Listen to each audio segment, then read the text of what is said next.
So I gotta come clean and be straightforward and straight up with you. I owe the Lakers an apology. And I understand that usually you see these sports shows and sports analysts or whatever it is, they'll have a take and they'll stick to it and they'll ride or die with it. And if they were wrong, they'll just never admit it. If you're familiar with me from Heat Beat or social media or whatever it is, you know that's not me. So we did a LeBron episode, me and Lou, and at the end of it, we talked about the Lakers and we talked about questions about them, and we don't know how good they can be because they have some inconsistent guys.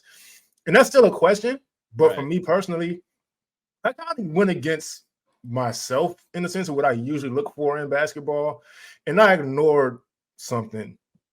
So I'm watching them in this in-season tournament, and they're playing with Jared Vanderbilt, who wasn't there when we did that episode.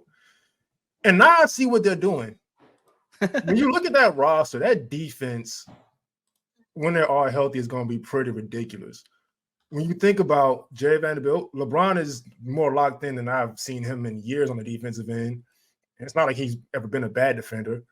When you look at, they have Gabe Vincent injured right now.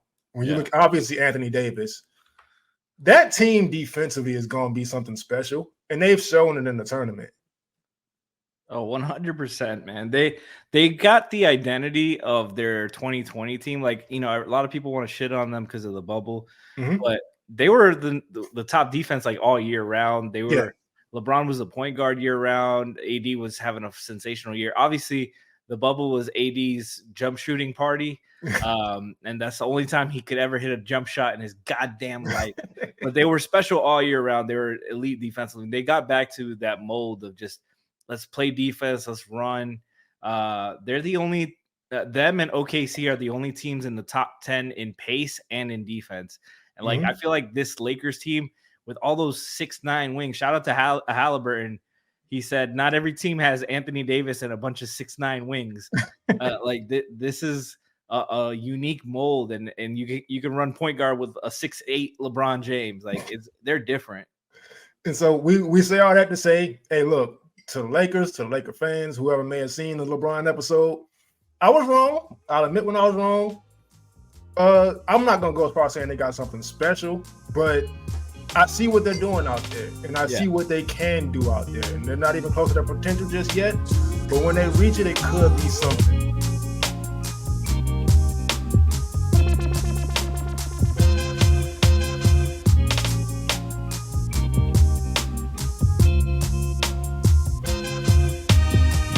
Ladies and gentlemen, welcome to episode 5 of Playoff Foul. Now, before I even introduce the show, make sure you like, share, subscribe on YouTube. If you're an audio listener or part of audio audience, make sure you follow the show. Get the downloads right away. They post in the middle of the night. That said, I'm going to go ahead and I'm going to introduce my co-host here. Lou is out today. He has some stuff to do. But for the first time since the first episode, we got my guy, technically since high school. We got Frankie Garcia back. Frankie, what's been going on and how you doing? What's going on, man? Sorry, guys. I've been absent from Twitter, Heat Beat, Playoff Foul, so I'm like catching up on everything. But I'm good, man. How you doing? I'm good, man. I'm good. We had to take a day off during the week. A lot of stuff going on, but we're back now and we're back on schedule. Back on the Monday and Thursday schedule. So for the people who enjoy the show, we've been getting a lot of positive feedback. We appreciate y'all. That said, we're just going to go ahead and get into the Milwaukee Bucks. Now, the Milwaukee Bucks, now, in the offseason, they surprised a lot of people. They swooped in with the Dame Lillard trade. Me personally, as a Heat fan, I'm like 1 out of 3 people who were just kind of relieved that whole conversation was over with. I was fine with it, but I did have my questions about that team. Obviously, Dame Lillard is an incredible offensive player. Defensively, I don't even want to say this, but he's one of the worst. And the Bucks have been hanging their hat on defense for years. And so when that deal happened, Frankie, did you have some of the same questions? Oh, absolutely. I told right away, I was like, I was upset as a Heat fan. But I was like, you know, if we're looking at it like logistically, like they just lost Drew Holiday. And like, if you've paid attention to the Heat Bucks battles over the years, you know the difference Drew Holiday did for the defense. And even though Jimmy cooked them this playoffs, he's still like a huge point. Like the point, even before him, it was Eric Bledsoe, like who was an all defense guy, big, strong, versatile defender. And they went from those two guys leading the point of attack to Malik Beasley. No disrespect to Malik Beasley, but he's not an all defense level point of attack defender. Right. And it's so I've caught up with them because look, we're covering 30 teams. I can't watch every game every night, but I've been catching up with them lately, and I will say offensively the potential is there. And they have been working at it.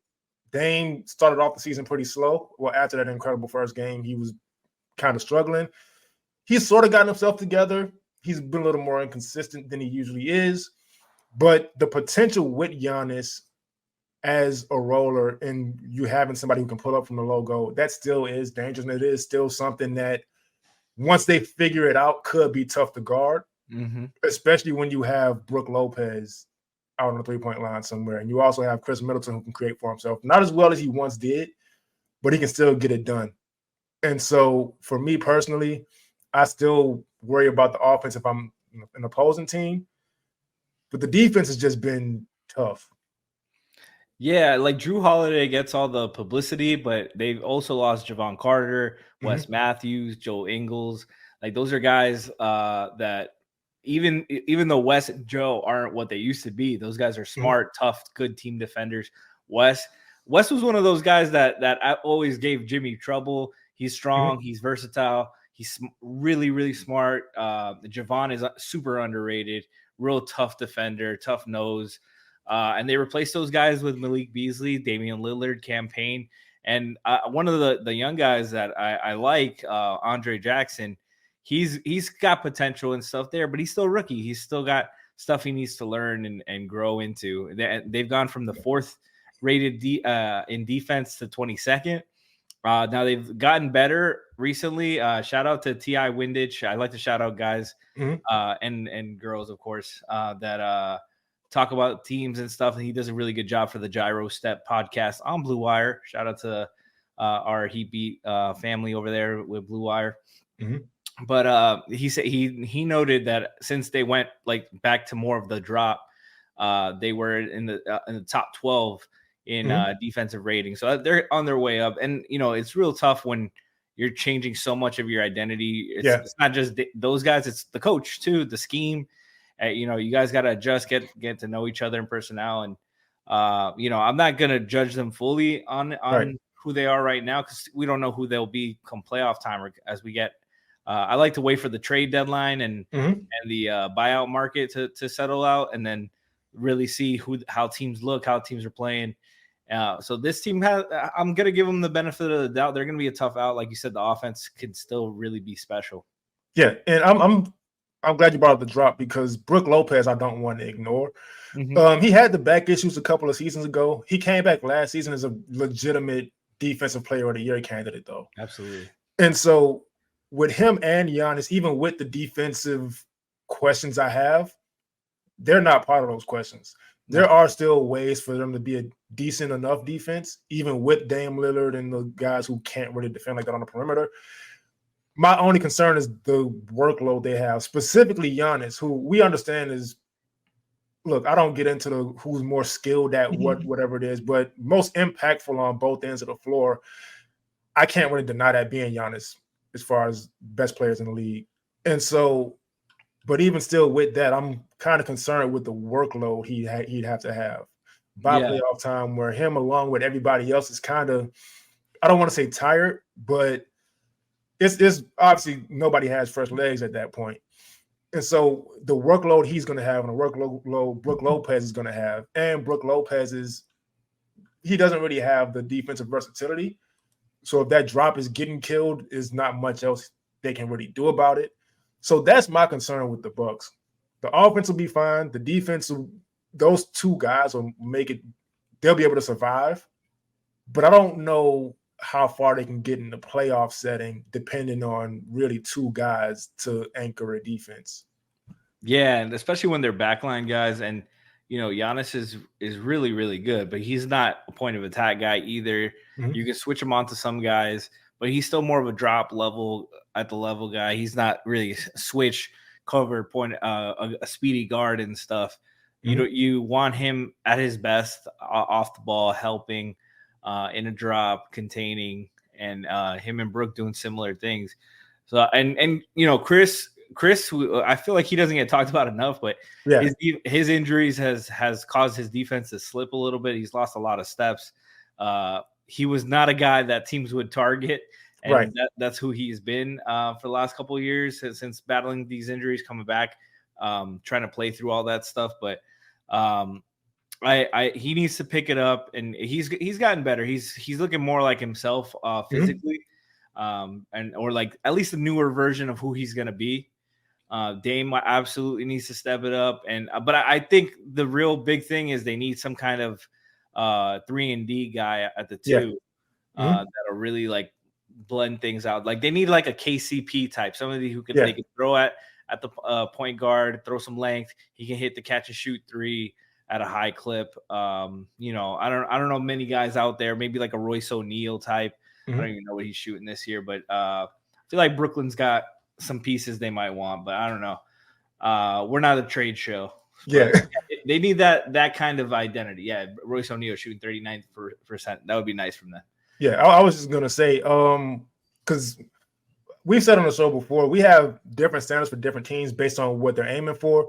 Yeah, the Bucks are aiming for a championship, and they've been contenders for years. They won in 2021, and so just judging them based on that, I do think they're a move away, and it is the exact type of player you said. I will say whether it's a point guard or shooting guard, just kind of have somebody out there to defend somebody at the point of attack. Yeah. But I also don't have a specific name because, once again, we don't get caught up in hypothetical trades. It's just, for me personally, it's just not that interesting to me. Trade deadline, we're going to kind of have to be forced to do it. But right now, it's not the trade deadline. We're not doing that. But I do think the Bucks are probably a move away from getting to where they want to get to. For sure. Yeah, and it's going to be tough because they don't have a lot of picks left. They don't have a lot of ammo to send out. But, I bet they're hoping for a buyout market kind of guy. And but I'm interested in seeing the growth because, a new coach and Adrian Griffin, rookie coach, which before it used to be like a you used to be able to count rookie coaches out. Any rookie coach. Udoka changed everything. Yeah, Udoka, but Coach Kerr. Yeah. There's been a lot of rookie coaches that have done really good. Ty Lue, when he was a rookie. So you can't. Nick Nurse. Like there's been a number of guys who their rookie year have found a lot of success. So, shout out to Adrian Griffin. Hopefully he gets their stuff together because the Bucks are an interesting team and you want to see them be their best.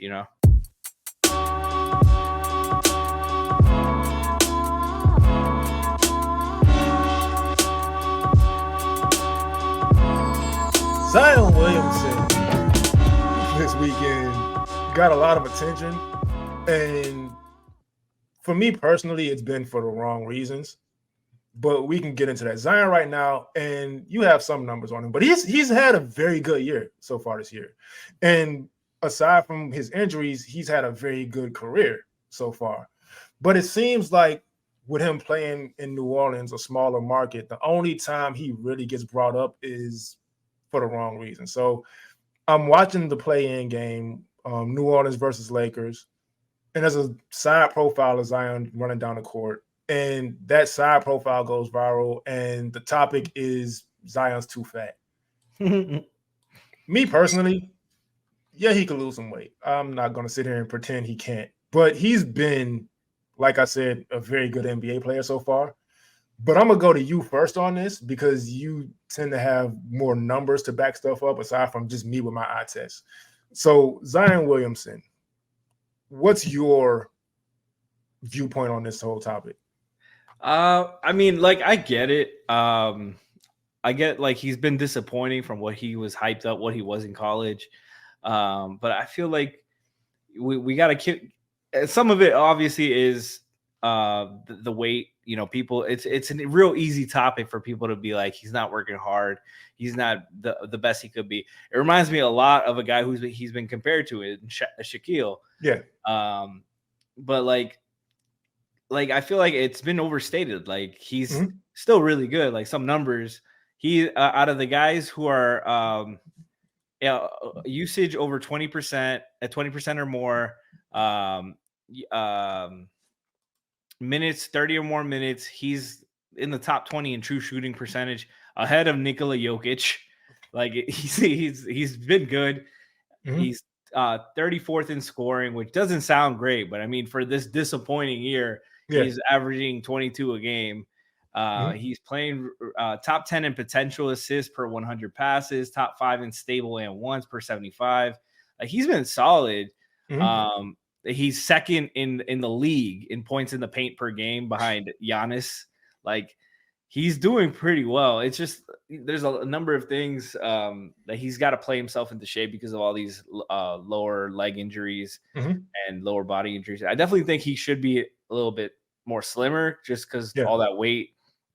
And he doesn't look as explosive as he used to be. But he's also playing himself back into shape. Like I said, he needs time. You got to give him a break. I think like he's a guy that's always going to be big. You want him to play big. That's part of his game, being physical. It doesn't deter from his ability unless he's losing explosiveness. I think like 20 pounds of leaning it up a little bit might do him some good. But, I try not to like focus on that because he's still playing solid. Like it's not the only thing. There's a number of things with that New Orleans team that they need to work on, like fit wise. But I think Zion's weight has taken too much of the focus. Yeah, it's for me just watching that team play. His weight is probably one of the last things I'd care to bring up. We were talking before the show started about his playmaking ability, and he wasn't known for that coming out of college and coming out of Duke. Right. But he's one of, I'm not gonna call him a big because power forwards are not bigs anymore technically, but he's one of the better passing front court players in the NBA, I think, right now. The assist numbers don't show up, but me and Lou spoke before about how just depending on how a team plays, you may not have high assist numbers because the ball is moving. Right. And there's different guys initiating in different times. But Zion's initiating offense. He's getting to the basket still whenever he wants. Making those reads when he gets to the basket because he's drawing 2-3 defenders every time he does it. And he's making the correct read. He's making the correct passes. They're on the money. And that's something I want to focus on more. If I had a criticism for Zion, it would be the defense. But that doesn't have anything to do with his weight. He just doesn't make good decisions on defense, and he tends to not close out.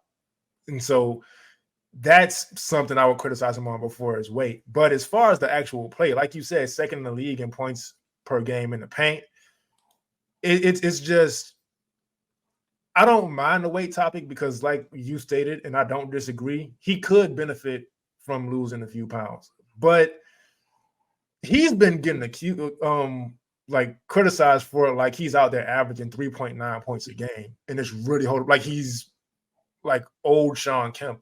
And that hasn't been the case. 22 points per game, that is solid. Now, with the hype coming out of college, maybe not. But when you consider who he's playing with Brandon Ingram, who he has to share possessions with, share shots with. He's playing with CJ McCollum, who he has to share shots with. They have to also involve Jonas Valanciunas. Those guys are just not going to have as big of individual numbers that you might think they should. And on top of that, their head coach is Woody Green, who anybody who may not remember, he started his coaching career as an assistant in Golden State in 2016. And so some coaches just don't run an offense in a way to where one guy is going to just go out there and average 30. But multiple guys will average 20. And that's what's been going on in New Orleans. Now, the team itself, they could be better because outside of those guys, there is some stuff to work on. Now, Herb Jones, I do want to give some credit for. He's one of the best defenders in the NBA, hands down. Absolutely. But that team, and we'll talk more about that team on a later episode, but I think just there's a lot of stuff that leads to Zion's numbers being quote unquote as small as they are in comparison to his hype. And he is a little less efficient than he was in previous years, but how mad am I supposed to get at a guy from going from 61% from the field to 57.5%? Yeah, it's still a 60.3% true shooting, which is really good. Like his down year, and like, you know, like I know we'll get into more of it as when we talk about them in depth, but like there's nobody on the team that's really providing shooting spacing besides Jordan Hawkins. Brandon Ingram shooting below 30%. And like you said, they share a lot of the bulk load, but it's him. Jonas is in the paint too. Like there's a lot, and he's still second in the league in points per in the paint. Like you could help him out with the spacing and stuff. And obviously you would like him to develop more of a jump shot, and like more of a outside the paint game. But he's also like a dominating force, highly efficient inside, good passer, good offensive decision maker. Yeah, defensively he has work to do and more effort and stuff to do. And I think that the weight will help him there too. But yeah, I think mostly like I do want to credit some people like more. I think people just want to see the exciting talent that he was. And like this isn't the dominating player he was his rookie year, and like first instances that we've seen him. Like we want to see more. We want to see that close to 30 point per game score, like that fast break lob kind of guy. Like that was the exciting Zion. Like this Zion is still really good, but I want to see more too. You know, I get it. I get people's criticism, but I feel like the weight is too much of the focus and not enough on the injuries as well. And the thing about the injuries, because you did also mention they've all been lower extremity injuries. Yeah. And I'm not here to give him any excuses, because I understand the viewpoint of he's a professional athlete. He's supposed to stay in shape. But every workout you can think of that's going to help you lose weight, you need your lower extremities for. And if Dave's been injured, he can't run. He can't do these things. It's going to shed those pounds. He, like you said, has to play into shape. And I think he's doing that. And I also do want to acknowledge that he hasn't been injured this season, which is a great thing, because that's been a problem throughout his career. And so if he can stay on that track, and he'll end up playing himself into shape. And I know his former trainer has some stuff to say and some stuff leaked. I don't even want to get into that. It's kind of like, whatever. Yeah. But I will say that even with the weight he has on, we do kind of have to remember too, that probably the most major part of his hype coming into the league was what he could do at his size. Right. And so I also don't know how much of the weight is affecting his explosiveness is in comparison to the actual injuries. But I will say the size was kind of always there. He's gotten a little bigger since college. Yeah. Who of us haven't? But, I mean, at the end of the day, he's still a very talented player. And the explosiveness is not what it was before, but he's still very explosive. Watching him, like I said before, he gets to the paint whenever he wants to, and he finishes near the top of the league as far as actually doing something about it when he's in the paint. He's not missing these layups and whatever it is. He's still getting it done. And so I do think the weight is just a little too much of a point of emphasis. And because he's still been a very good player. And the New Orleans Pelicans are I'm not going to say very good team, because they have some stuff to figure out, but they are a very interesting team with some solid potential. No, definitely. And we've seen them in spurts be really solid. Last year, I think it was last year that they were finally putting it all together, and then they got bit by the injury bug at the end of the second half of the season. But yeah, they've when they're healthy, that core has been fun. They got some guys, Jordan Hawkins, as I mentioned before, the rookie out of UConn, Matt Ryan. Shout out to him. He's been a nice pickup for them, shooting the ball really well. And they've done a lot of this without Trey Murphy, who is supposed to be one of their key pieces. Just came back. Key floor spacers and defenders too. Like he's a really good player for them. So, you know, hopefully they pick it up. I think there's a lot. There's probably some decisions that they'll have to make, but I think Zion. I also like hate all the back. I guess it's coming from being a Heat fan. Like we don't get to hear a lot of the talking in the media about a player behind their backs and stuff. Yeah. Like the most we heard about it was like Hassan, but that was Hassan. And But like it's constant with the Pelicans with Zion. Or something's always leaking about his weight, about this, about his weight, about his weight, about his weight. I'm like, man, come on, like back the guy up or trade him. Like, yeah, do something. Like I'm tired of hearing this. Yeah, it doesn't help your team, and it's just generally speaking, it's pretty corny. Yeah, because you chose him number one. You knew what his weight issues were, and he's been open about understanding they are weight issues and they are difficult to kind of keep up with and maintain. Right. I understand. Once again, he's a professional athlete. His job is to take care of his body. That is a big part of his job, but his main job is being a productive basketball player. And he's never stepped on the floor and not done that. Exactly.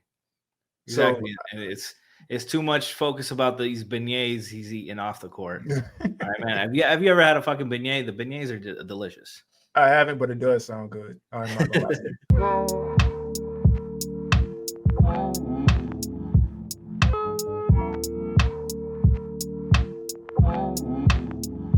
In-season tournament final. We had the Indiana Pacers, who we spoke about in episode 1. We'll touch on again in a second. Love that team.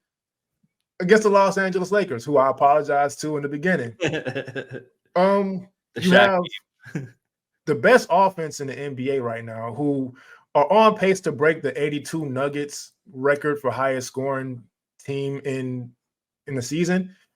And I understand, like, most people aren't paying attention to like the history of the league the way I am, but that Nuggets team, keep in mind it's 1982, and they had Alex English and Kiki Vandeweghe both averaging high 20s, 28, 29 points per game, and they also had David Thompson.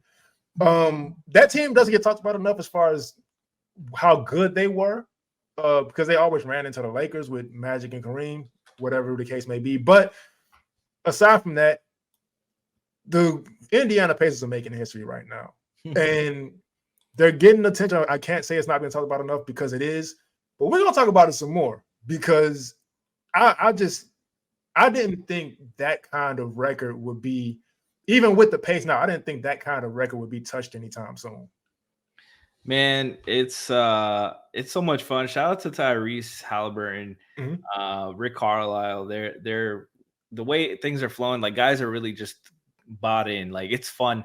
It seems like such a fun offense to play in. Like guys just play unselfishly for each other, move the ball well, and Tyrese just has everybody like flowing like in the right spot. He guys step up for him when he's gone. Andrew Nembhard's been pretty solid for them. TJ McConnell steps up when they need him. Shout out to that game against the Heat. But yeah, man, they're just a lot of fun, and it was cool. Like I know a lot of people had some doubts and questions about the in-season tournament, but I mean, just getting to see a team like Indiana get to make some noise in there, like I think that's cool. Like that's one of the best things about basketball. When you play at the lower level, you coach at the lower levels. Like you have Christmas tournaments, you have off-season tournaments, you have their tournaments are part of basketball. Like I don't know why it took the NBA so long to do something like this, because even in college you're doing this. You're having the Maui Invitational and stuff like that during the season. Like I think this was a great idea. I think there's definitely some tweaking that they need to do, but like I think overall it was a great success for the league.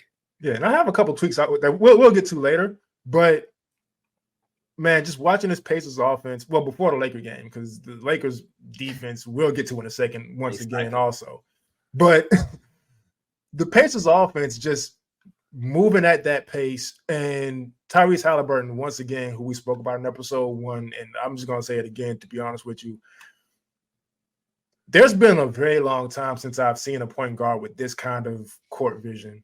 And with this kind of the passes he makes, it's not just so much even just seeing the open man, it's having the audacity to make some of these passes. Like wrapped around to the opposite 3-point line to Obi Toppin in his cash. Or just already through the leg. And there's a lot of assists he doesn't get because the guys missed the shot. It's just like most guys wouldn't even consider trying to make that pass. And he's just doing it with his eyes closed. Yo, he's looking away guys and throwing weak side skip passes like on the money. He's being deceptive with his eyes, with the no legs, with the jump passes. Like he just has so much in his bag in the passing arsenal. Like he's so fucking fun. And the jump, look. So you coached high school. I played high school. We both know that before Tyrese Halliburton, jump passes were a sin. You do not leave your feet without knowing exactly what you're doing. Yeah. And he's just made it like he's made it a weapon. Yeah, absolutely. Like I've always, I mean, I guess it's different for me, like, because I started watching basketball in 2003 when Dwayne Wade was a rookie. So like, yeah, I always remember Coach Tony Fiorentino saying, anytime Dwayne Wade got in the air, Dwayne knows where all of his teammates are every time he leaves his feet. And it's true. Like when that's the problem with guys with the jump passes 99% of the time. It's they're jumping just to jump and make a pass, but they don't know where everyone's at. Like the elite guys, the Dwayne Wades, the Steve Nashes, the Jason Kidds, the Tyrese Halliburtons, they do it because they're using it as a weapon to get the defense to react, and they're playing off of that. And those guys are special for that reason, and it's fun to watch, man. I like his jump passing is so fun. I love when I love that he finally got somebody athletic to run. Yeah, man. Like Obi Toppin. Like I love that move in the offseason. I love the Bruce Brown pickup. I still think they're talking about getting an athletic wing, another one. So I'm hoping we get to see a Pascal Siakam or OG Anunoby trade. I think that'd be a lot of fun for them. But yeah, man, they have some really fun pieces, and Tyrese is definitely the head of the snake there. Yeah, man. That Obi Toppin, I want to shout out again because last season, as we're Heat fans, if we don't say it enough, but watching the Knicks last year in the playoffs, we were just like, Obi Toppin, please keep shooting these threes. Yeah. And he gets to Indiana. I don't know what his percentage is, but he looks confident back there and behind that line. And so I want to give him a shout out too, because he's clearly having the best season of his career, 5 in a row, knowing what his role is. And he just looks comfortable out there. And so he's starting to look like what people thought he would look like coming into the draft. Yeah. And so I want to shout him out for that. But I got you with that. He's shooting a career high 36.8% from three. He's averaging career. I mean, part of it is minute load. He's playing more minutes than he did in New York. But I mean, he's per 36 and efficiency wise, he's shooting 61% from the field. Crazy 77.5% from two. He's averaging career highs in points. Averaging career highs in like almost everything. He's had a phenomenal year. He's just been an insanely great fit for them. Man, yeah, shout out to him. Shout out to that whole team. But they did run into the Lakers. And like I said at the beginning of the show, I haven't seen LeBron this locked in on defense since 2013. And yeah. And that's pretty crazy considering the fact he turns 39 years old in about 2 weeks. You think he's more locked in than 2020? I don't know. 2020 he was pretty. Oh no. Yeah, that's a little tough. I keep forgetting about 2020. Yeah, that's a little tough. He took a break when he was in Cleveland, but so 2020, 2013, and this year are the best I've ever seen LeBron defend, and that's pretty scary because he's not the best defender on his team. No, he's definitely not. But he's still so smart. He's cerebral. Yeah. Like I feel like they're talking about his mind a lot more on the broadcast because he's older and wiser. But man, he just knows where everyone is at. Everyone's supposed to be on both teams, and it's always an effort thing now when he's older, just picking his spots kind of deal. And he's not guarding point of attack when they need him to, but he's still big, he's still smart, he's still super athletic. He's just one of the greatest of all times. Praise to him, praise the Lakers. I got some stats for you. Lakers 7th in defensive rating, but they're 0.3 away from 5, and 2 through 8, they're all separated by like 1.6. So it's like they're all neck and neck right there. I said them and OKC are the only teams in the top 10 in pace and in defense. And over the last 10 games, Lakers have the second best defense and the best of the last 5 games. They've really locked in. D'Angelo Russell was very excited about winning this tournament. Mm-hmm. And as LeBron accepted the trophy, D'Angelo was shooting shots in the background. That was great. And when you mention all those defensive stats, and then you remember they just got Jared Vanderbilt back. Yeah. And He's special defensively. Special defensively, and they still don't have Gabe Vincent back. Yeah. Who I understand was struggling shooting. He does that. Like we don't.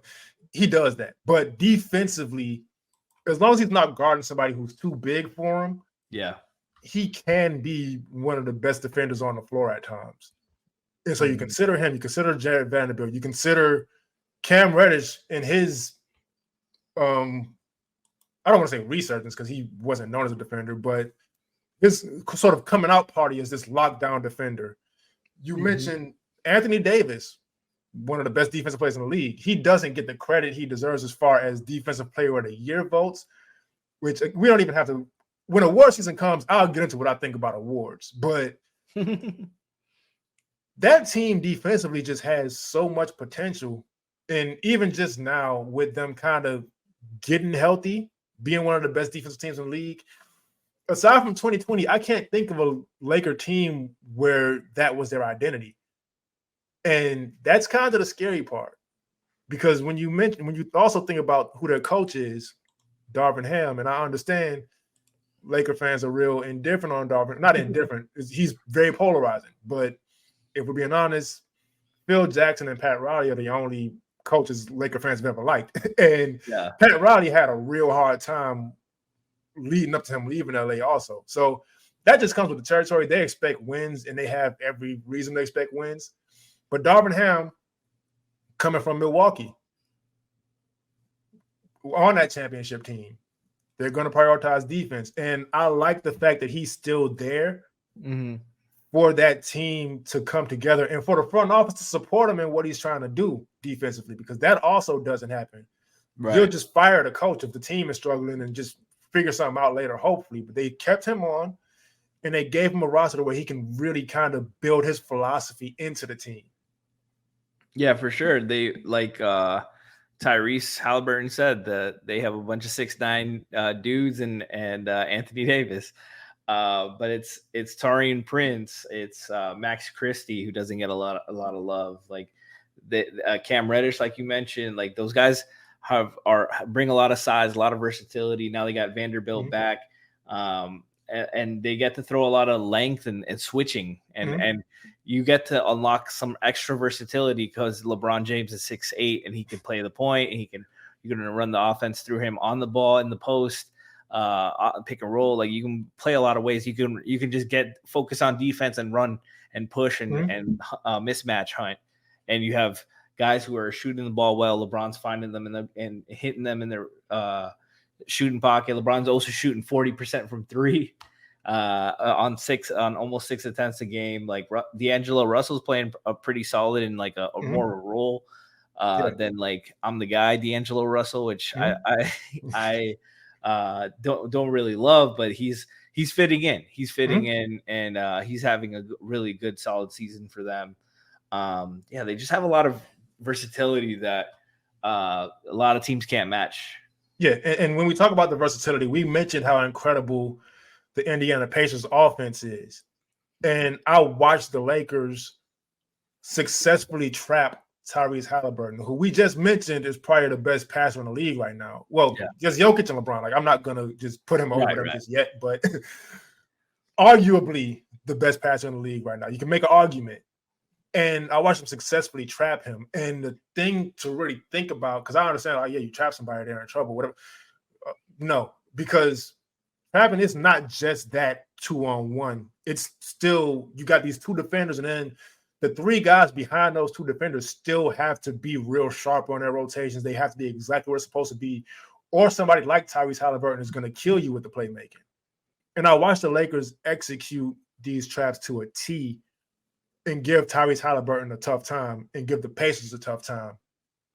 And so I feel like if you can shut down historically on pace to be the best offense in NBA history, that's saying something. And it's real scary because you also mentioned the pace and how they're near the top of the league in pace, where you have LeBron James running these fast breaks, who at almost 39 years old is still one of the fastest players in the NBA. It's something I picked up on just watching him again recently.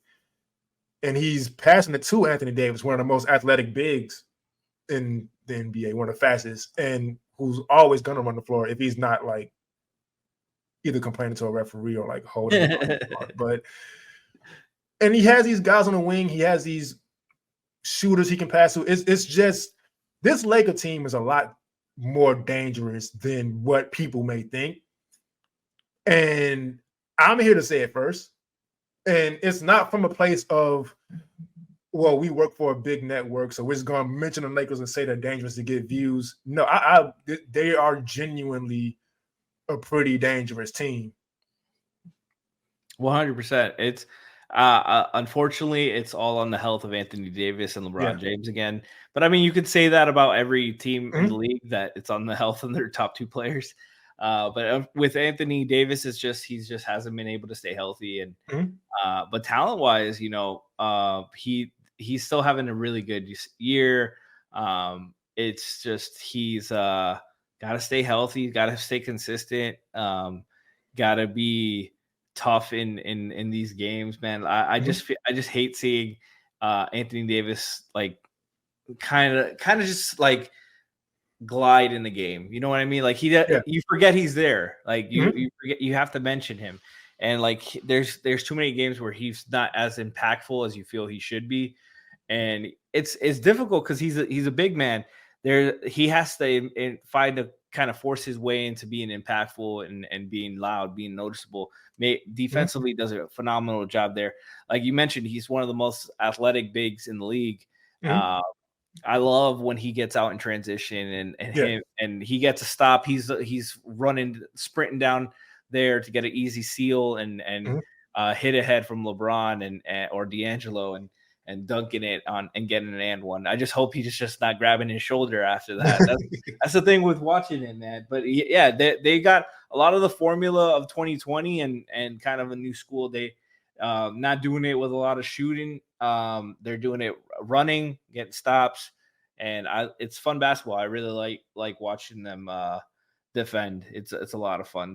Them how great they are swarming. Trapping, you mentioned the Tyrese game in the tournament and the championship game. Just being able to swarm and recover is tough already. Yeah, as we know as Heat fans. But when you have 6'9" guys, you can play 5, 6'9" guys at a time. It's a little easier, and you can shuffle and recover. But they still got to be sharp on it and not give up open shots, open rotations. And communicate well, and they do a really good job communicating. It starts with LeBron and Anthony on the backside. Yeah, and that's the difference between the Pacers and the Lakers, and that's why the Lakers had such an easy time beating the Pacers, because the Pacers they don't defend. They are like the old school Nuggets teams where like, hey, we're gonna score on you, you're gonna score on us. We'll just see who wins at the end of the day.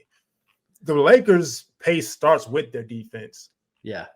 And so that's the difference. And so that's also what makes them scary, because if you can score at a high clip and you can't be scored on, obviously you're going to win a lot of games. You're going to win a lot of important games. And when it comes playoff time, aside from the Nuggets last year, I think every championship team before that, from 1946 on, had one of the best defenses in the NBA. And so the Lakers, go ahead. Sorry, yeah, it was like I remember Shane Battier mentioned that in like 2014 that it was like every team that had ever won it was like a top 10 in defensive rating, and they weren't that good. So like he that's when he knew they weren't going to win that year. Yeah. But yeah, I think the Cavs in 2016. Oh yeah. Was the year that it because they were like 13th or something like that. But yeah, like the Pacers definitely have to kind of find some way to defend better. But the Lakers, it's all about health with them, man. Like they showed you this run. They're a really good team, real tough to beat team. And I remember the panic in the beginning of the season when they lost 2 out of their first 3, and everybody's like, "Oh, are we doing this? Like, who are this? Who are they gonna be? Like, failing LeBron." But I mean, they've been fucking amazing, and they're gonna be another tough out this year. Yeah, and I still think the Nuggets are the team to beat in the West because we'll talk about Jokic eventually, but he's ridiculous. But I do think putting Anthony Davis on him, it wasn't as successful in the playoffs this last season. But hey, it all comes down to Anthony Davis at the end of the day. Yeah. And I do think his biggest issue, aside from health, is engagement. Because like you mentioned, he does coast through a lot of games. But I think if that's your biggest weakness, you're kind of in a good spot.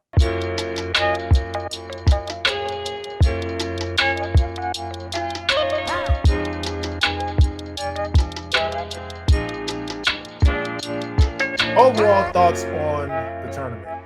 So, me personally, the in-season tournament, when they first mentioned how it would be, I was sort of indifferent, leaning towards not liking it. I'm going to be honest with you.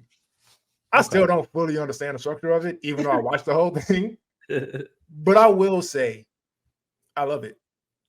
I'm going to get your thoughts on it first, and I'm going to go ahead and give mine. I really liked it. I like that. First of all, I like that the NBA was trying something. Yeah. That they're not being stagnant and stubborn about it. They're like, hey, we need to do something. Let's try this out. Let's give this a shot. And, while I didn't love all their ideas, the court designs, I like the idea of a court design for the importance of the tournament. I didn't like the execution of it. I like the idea of the jerseys for the tournament. Not all of it was great execution either. But that's a topic on Nike that we'll get to someday, maybe. Man. I also just kind of wish that it was like over like a set time. Like I would rather be like a 2-week period where it's all tournament games. Yeah. Or a month, whatever it needs to be. But like this whole thing where like you're playing 2 games a week that are tournament games, 2 games a week that are not, like that was kind of confusing for people. I like that it was every Tuesday and Friday. That got simple, but like they didn't communicate that well enough because like there was a lot of average fans that didn't know that. Yeah.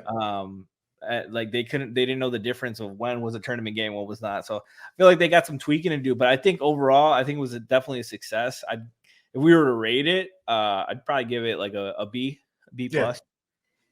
Yeah, I'd give it about a B also. Maybe B minus though, because the only thing I don't like is leading into it. The point differential thing we can do away with. This, I guess you can just make point differential as important as it is for playoff seeding. Don't make it like such a huge deal because, and I saw some players complain about like the sportsmanship aspect of it. I don't care about that. Want to score up, but for me personally. If you're up 20, I really just don't, because if you have like, let's say an injury-prone star like Anthony Davis, you don't want him out there in the last 3 minutes of a 30-point win. Just let him sit, let him rest, because 82 games is already a whole lot, and I don't advocate for less games because selfishly, I'm a basketball fan. I'm going to watch a ton of games. But these guys do need their rest somewhere, these star players, because you're going to rely on them heavily in the playoffs. And so if they're playing 40 minutes in a game that was decided by minute 27, it's not really all that productive. So I would change that. But I do love just the tournament aspect of it because the playoffs themselves, it's a 7 games is also a kind of long series. You win 4 out of 7, that's fine. But win or go home in the NBA is special because this is the best time in the world. And they mentioned on some of the broadcasts I was watching during the Laker games, LeBron didn't go to high school. So seeing him in this kind of environment, well, he didn't go to college. Honestly, he might as well have not gone to high school. But he never played in college. And so that win or go home and seeing how he played with those stakes was special. a lot of people, myself included, we don't watch a ton of college. I'm going to get back into college one day. I keep telling myself every year, and I've been telling myself since 2011. But just seeing that atmosphere in December where the NBA is usually kind of dead, like the excitement for the season starting is kind of gone, and now we're kind of just dragging through until the playoffs or leading up to the playoffs or All-Star, which I don't find entertaining anymore, but we'll talk about that in February. But just seeing that kind of excitement and that those kind of stakes being played for in December has been a special thing for me. And so I give it a B minus. It could be an A plus, but it drops all the way down to the B minus because I hate the point differential thing. I definitely I get what you're saying. Like you made some good points on it. I just feel like they do need some kind of tiebreaker for that if they're going to do like group play. Otherwise, if you want to do it like full tournament style from the get go, I think that would be really interesting. I would love that. Like like you mentioned, single elimination and stuff like that, but it would just be hell for the travel and stuff. So I get that. Oh yeah. The aspects of that. But I would be cool with like some neutral site games. Like like they did Vegas for the end of the tournament. That would be cool. Like all these host cities, you do it in college. You plan this out ahead of time. Mm-hmm. You can do some stuff. Like I would be interested in experimenting like that. Yeah. But yeah, I definitely think they need some tweaking. I get what you're saying on the point differential. I think there needs to be some kind of tiebreaker. Mm-hmm. I feel like a lot of people that not saying you, but like a lot of people that hated the point differential weren't like saying any differences, any better ideas for like the tiebreaker scenarios. Mm-hmm. Like tiebreaker scenarios was also really fucking confusing. As it was. Like it got way too crazy at the end, and there was like 11 teams. It was like, this is too much. This needs to be simplified a little bit more. But yeah, there's definitely some tweaking. I like the good job so far. Let's do it. I need improvement next year, though. I need a lot of improvement next year because I think you've got something here, and you do not want to lose people on year 2. Yeah, and so I think the idea we both just came up with is this: set aside a couple of weeks, neutral site. I miss the Seattle Sonics, so. And they played a preseason game in Seattle, and it was packed out. So I'd say next season, take like 2 weeks, play the tournament in Seattle. Final Four could be in a different city, and just kind of do it that way. Just win or go home from the beginning. And then the teams that go home, then you have these secret whatever games like they had this year. For the teams that didn't make it, they still had games scheduled. They can play those games on the off days on the tournament, but like you said, just market the tournament games better. Because I found myself a lot of times just turning on a game and being like, wait, the court's regular today was going to, okay, it's not a tournament day. It was a little confusing. So if you're going to have these games at the same time, just be more intentional with the marketing of it. Mm-hmm. And so that's what I think it is. 2 weeks, neutral site. If you go home, your other schedule comes out and you play games on the off days. I think that's the way it is. But my main thing that I like about it is not only the win or go home aspect of it, but teams get to see what they're going to look like in a playoff sort of setting. Yeah. And that's a big deal in mid-December because it's a month and a half from February, the trade deadline. So you really get to see coaching at its best, players at its best, what you're going to have to face, because it is based on conference until you get to the final, who you're going to go against, possibly in the playoffs, what you need to do, what adjustments you need to make with real stakes. It's not like before to where like you'll be doing playoff preview shows and you'll look back and it's like, oh, well, none of the starters played this game, so we have no idea. We just got to see what happens when it starts. Now they're taking these games serious. And so I love that aspect of it. And so that just the tournament needs to stay on that alone because, again, before I was watching a lot of basketball in December because I'm a psychopath. Same thing for you. But you do lose casual fans after that initial season launching of basketball for a while. And so keeping it interesting at this time, and you have less incentive for players to rest.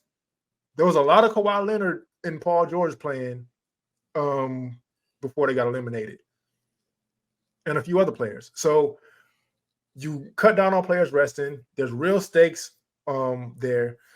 The funny LeBron quotes. He's a billion up.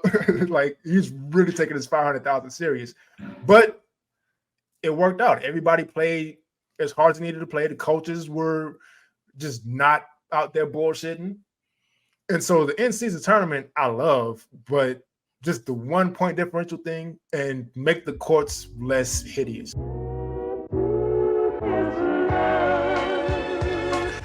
That's going to do it, man. Thanks for tuning in to episode 5 of Playoff Foul. No Lou today once again, but we did have Frankie. Frankie, give me your social media.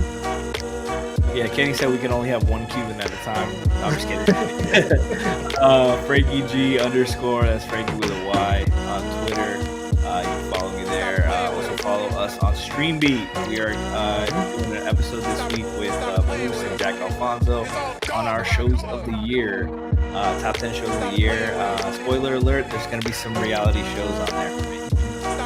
Shout out to Moose and Jack. My social media, KennySpenceNBA. I only use Twitter, I'm going to be honest with you, but you can follow me on other stuff. I'll eventually get to posting on there, the Instagram or whatever. It's the same across the board. I'm not going to say a whole bunch of different names. If you like the music throughout the show, that's by my brother, Devin Spence. There's BlackGlowMusic on Instagram. Follow him. He has 2 EPs, BDPs. Stream his stuff. That being said, we'll see y'all next time. Peace.